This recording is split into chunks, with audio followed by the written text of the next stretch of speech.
こんにちは、まちろです。このディスクドリームについて、前にレビュー動画を上げた時に、海外の方からコメントいただいて、で、この方もこれが欲しいと思って今待ってるんですけどっていうことで、買ってから1ヶ月経って今はどんな感じか、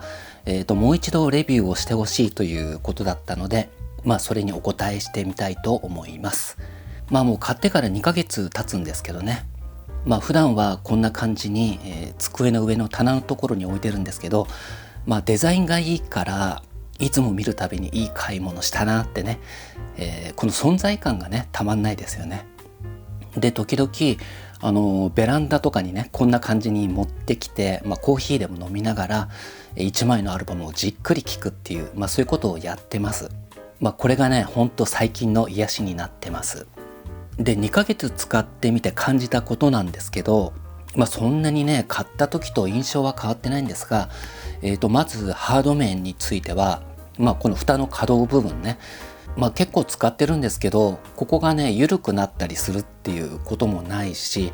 であとボタンを押した感じ、これもねなんかクリック感が変わったとか、そういうこともないですね。であと音の変化も、今のところは感じませんね。こういった機器は長くね使ってると、エイジングとかでね音が変化したりすることもあるんですが、このディスクドリームについてはそういう変化は個人的には感じません。基本的にはヘッドホンで聞くっていう目的で買ったから、そういう聞き方しかしてないんですが、ちなみにラインアウトから据え置きのですねアンプ、私が使ってるのはヤマハの AV アンプで RXA1080 っていうやつなんですけど、それにつないで聞いてみました。で、初めね、あれ音が小さくて全然聞こえないと思ったんですけど、ディスクドリームのボリュームが3ぐらいだったんですね。だからこれを手動で上げないといけなくて、でこのディスクドリームのボリュームの最大値っていうのは50なんですけど、そこまで上げて据え置きの CD プレイヤーと同じぐらいの音量になります。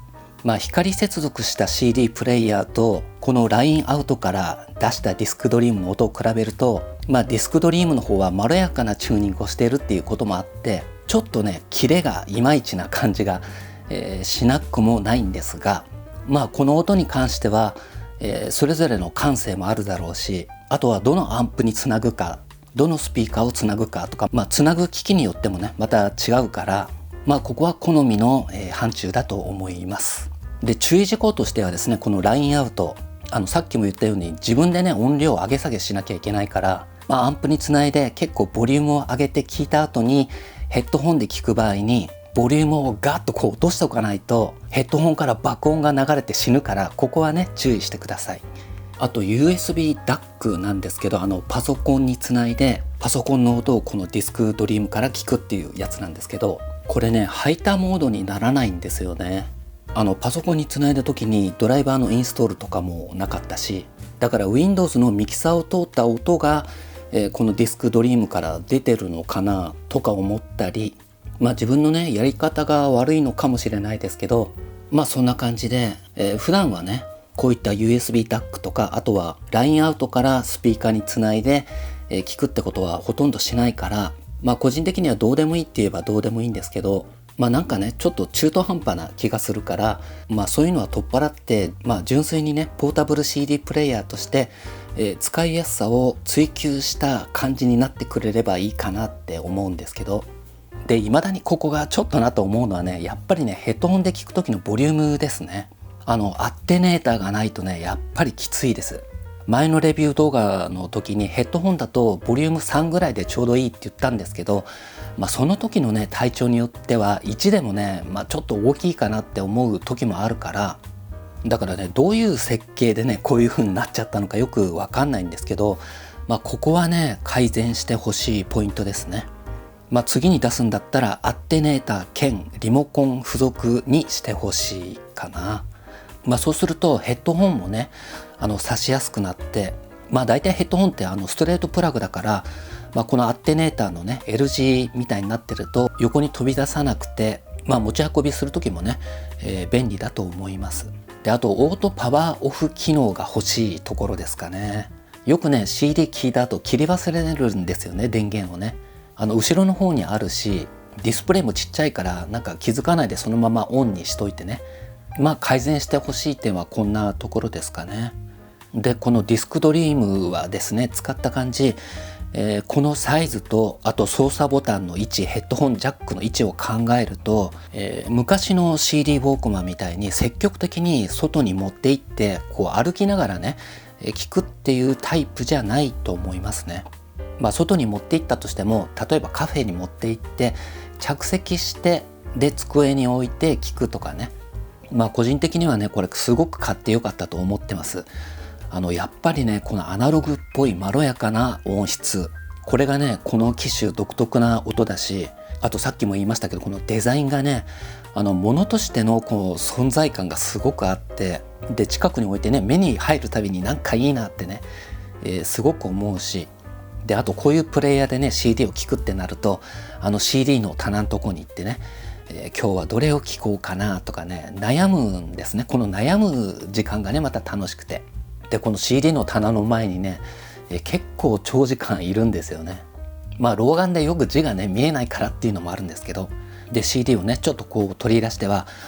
これはあそこの店で買ったなとか、この高橋幸宏の、音楽殺人なんかは友達に貸して帰ってこないからまた買い直したんですよ。そういうのを思い出したりとかね、部屋を整理する時になんか古いアルバムを見つけて、でパラパラ開いてね、写真を見てこんなこともあったなとかあるじゃないですか。そういう感覚になんか似てますね。でこれでね CD を聴く時はそばにパッケージがあって、で CD がそばでくるくる回ってて、なんかね集中して1枚のアルバムを聴こうっていう気分になるんですね。パソコンとかスマホに入れたデジタル音源で音楽聴いてると、簡単にね曲をスクロールできたりとか、アルバムとかアーティストをパパッとこう変えられるから、そんなに1枚のアルバムを集中して聴こうっていう気分にはならないんですけど、今はスマホをこう開くとそのたんびにたくさんの情報が出てきて、だから一つの情報を見る時間が極端に短くなってますよね。SNS とか TikTok とかもねそうですけど、それと違う感覚がこのディスクドリームにはあって、だからこの感覚レコードをね聴くっていうあれに似てますね。私レコードも聴くんですけど、やっぱり CD の方が好きで、プチプチノイズがないし、でかかる手間もレコードとデジタルファイルを聴くこの中間ぐらいでね、自分にとってはちょうどいいっていうか、こんな感じです。